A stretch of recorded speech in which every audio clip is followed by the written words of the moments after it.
Hello, ukulele bandits. Welcome back to Ukulele Fun Time. So, had a failed Zoom session today. It was with my ukulele group and great bunch, and it was a terrible session because we couldn't get it off the ground. Internet issues, it was breaking up, lag, whatever you want to call it.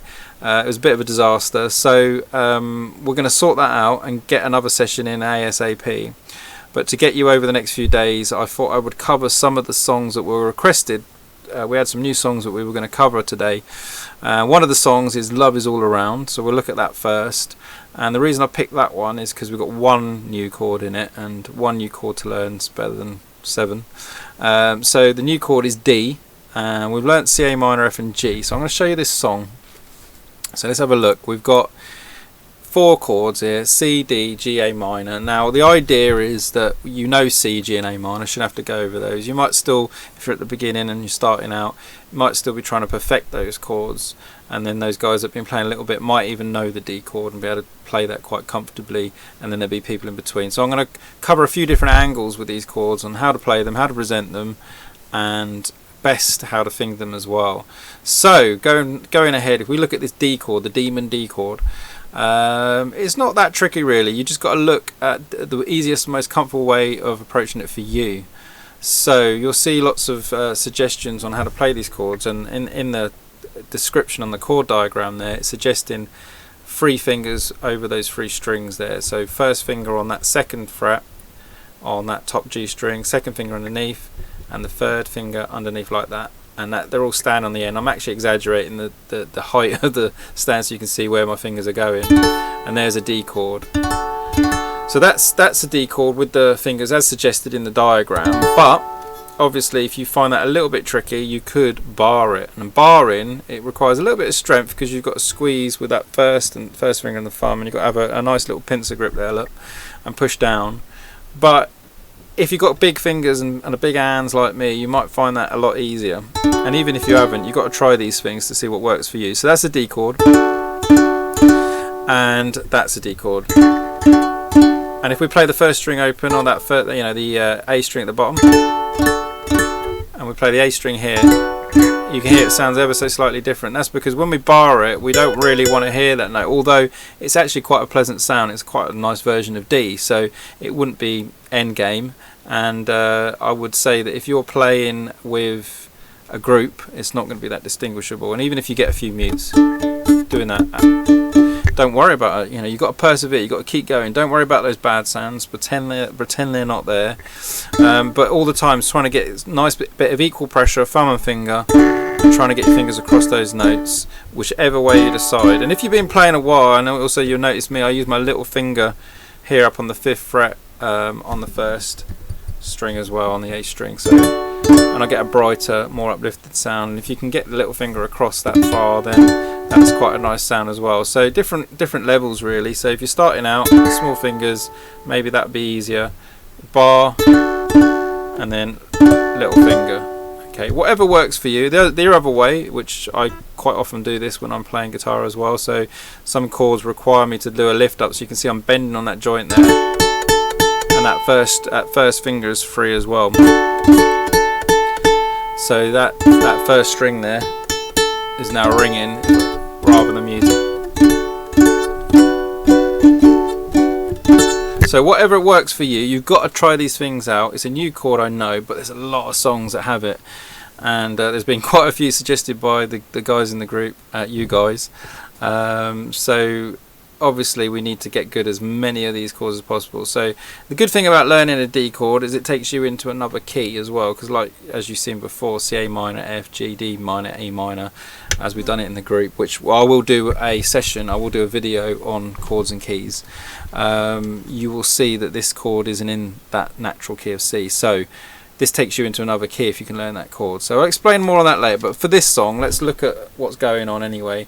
So if I shift it up top, you can see here 2 beats per chord, and G, A minor, C, D, G, A minor, C, D. And when we look at the verse, I'm going to put my cursor over it, so G, A minor, C, D, G, A minor, C, D. And when I look at the verse, G, A minor, C, D, G, A minor, C, D, G, A minor, C, D. So basically the progression for the verse, and the main progression, I'd call it the verse and chorus, was G, A minor, C, D.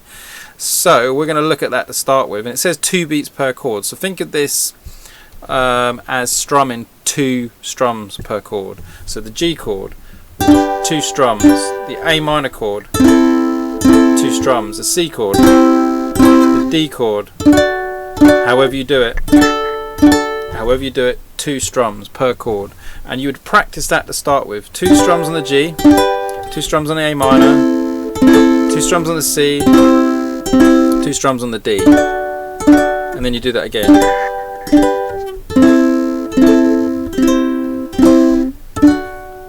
I feel it in my fingers, I feel it in my bone, toes even. Right, so you get the gist. So that line, I feel it in my fingers, I feel it in my toes, love is all around me, and so the feeling grows. Okay, it's been a long while since I've attempted this one, but the idea is G, A minor, C, D, G, A minor, C, D, G, A minor, C, D throughout the whole progression. So we've looked at the strumming, G, A minor, C, D, that's what you've got to aim, that's the baseline starting point, trying to get those chords together.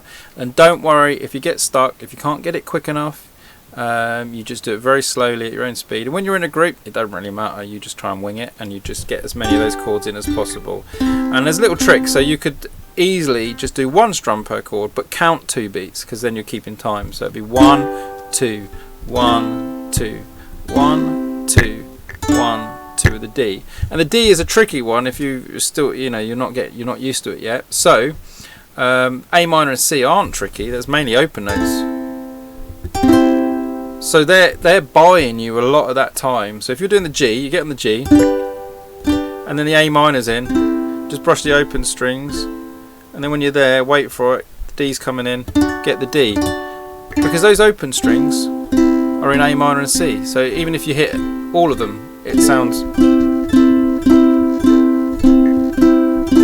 doesn't sound that bad. A minor, C, there's not that much difference. So even if you just strum the open strings, it will sound pretty good during that A minor and C. So that buys you a little bit of time. You could go A minor, C, and then take your fingers off early and get to the D. You're just all the time trying to keep up with the song, keep up with the chord progression.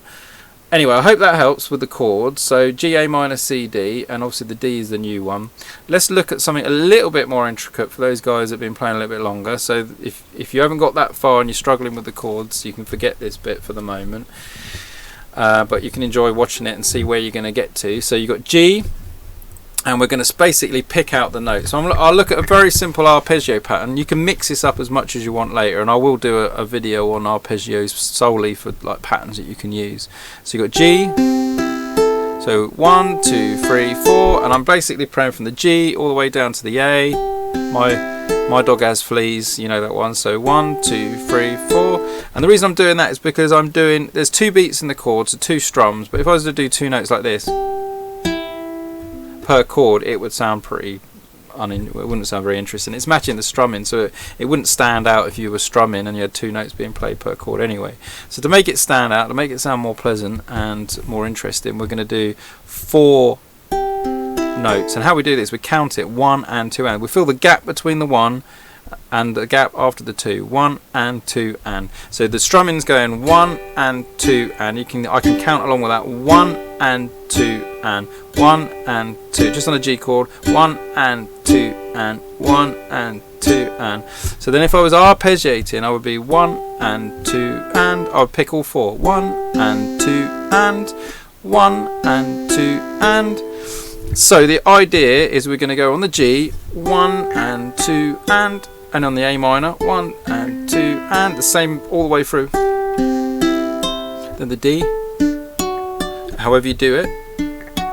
Be warned though, if you can't do the bar and you can't get 4 notes, then obviously this is going to be a bit of a stretch anyway, getting this far with the arpeggios. But you need the full chord for the D to get all 4 strings sounding as an arpeggio. If you've got the bar and you get that, then it's obviously not going to sound too pleasant anyway. So you really only want to be tackling this arpeggio if you've got used to connecting those chords well enough. But if you can connect them well enough and you can get like a few variations of the D, then obviously, and you can get those 4 notes, then just muck around with that pattern. In other words, when I'm playing arpeggios, and like I said, I will do a more serious in-depth arpeggio video, when you're actually plucking, so I've got the thumb coming down, and then I've got the fingers coming up. So thumb, thumb, and then fingers clawing up. 1, 2, 3, thumb, 1, 2, 3, thumb, 1, 2, 3. So 1, 2, 3, 4, 1 and 2 and is what we're hearing. So lovely little practice, you know, just getting.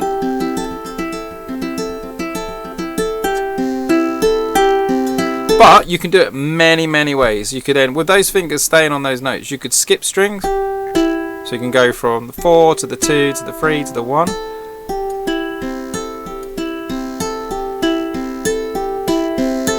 You can go 4 to the 1 to the 2 to the 3.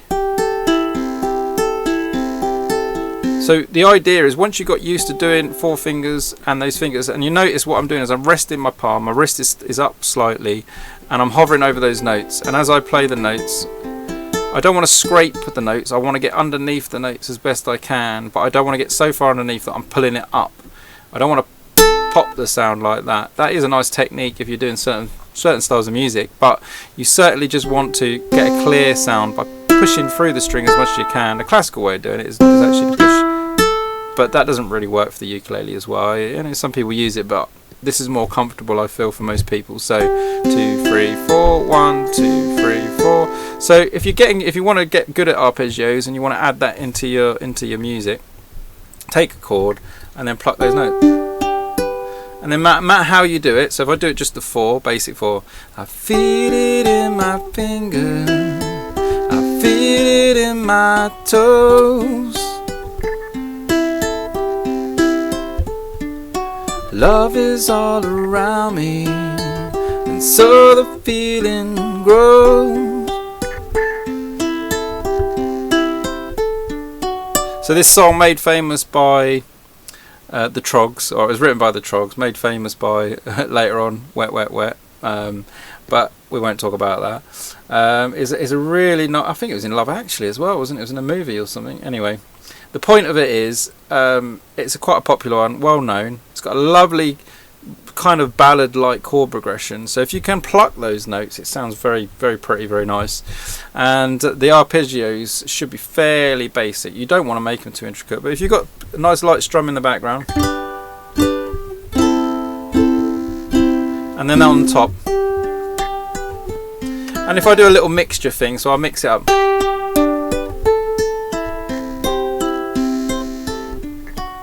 So there's me just mucking around.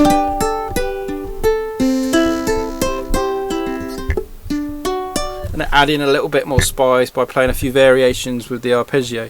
I would muck around with it a bit to see if I get something that you quite liked or whatever. But when you're playing with a group, that's the great thing. If you've got that strumming going on in the background, you can keep the arpeggio basic, and when you're feeling comfortable, you can change the finger pattern. As long as you've got that rhythm, 1 and 2 and 3 and 4, and you'll stay in time fine.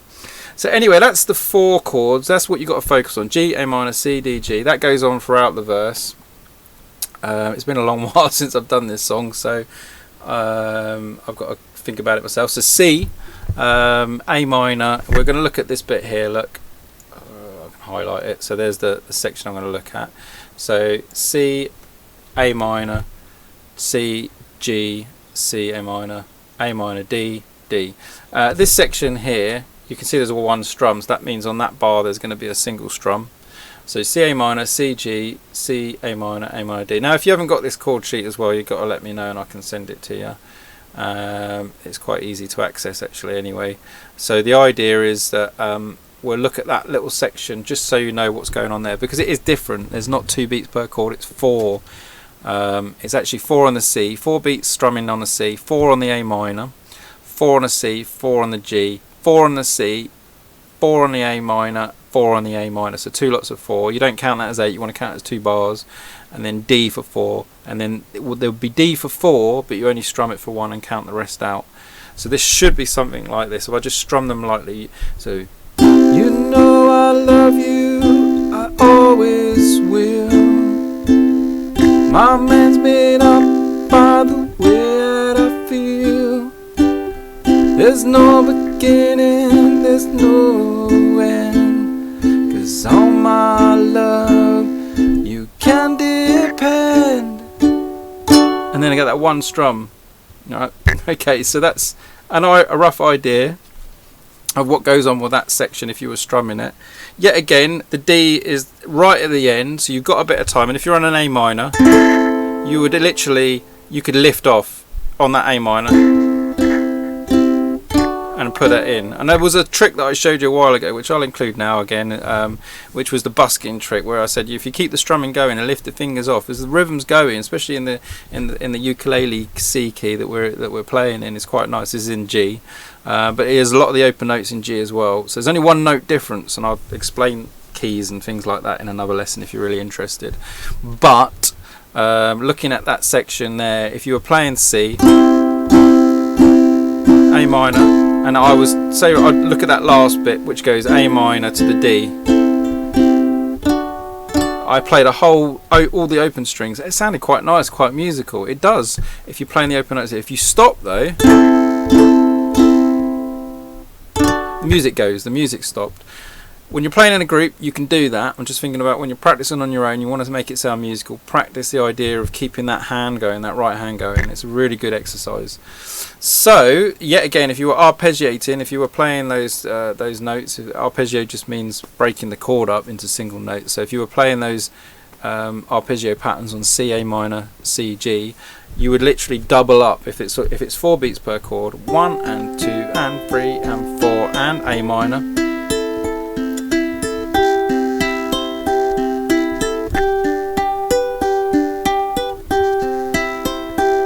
A minor, no end. Is all my love, D can depend. And just strum out the last one. You wouldn't need to arpeggiate it. Okay, so the idea is there's just those two parts. If we go further, the instrumental is played over the verse, then there's a verse again, and then there's that pre-chorus, then there's a verse again, then there's a verse again. You can see that as scrolling down. And then the last section is just the intro. There's only those two sections, and you just do the best you can, try and get through those chords. And if you've been playing a while and you want to spice it up and that's not spicy enough, let me know and I'll do an even spicier version. And obviously if you're struggling with like getting that new D chord in, just keep persevering, and even if you've just got to try and get there and you fail a few times, it's not a big deal. When we're in the Zoom sessions, I mute you all anyway, so it don't matter. But being serious, it's good fun once you get used to some of these chords, and the only way of getting used to them is by practicing and playing them. Anyway, I hope this video has helped. Let me know, like, subscribe, do whatever you need to do, and please, any questions, ask me. And if you haven't got the sheet or need the sheet, just let me know, I'll email it. Alright, take care, and I will see you soon. Take care.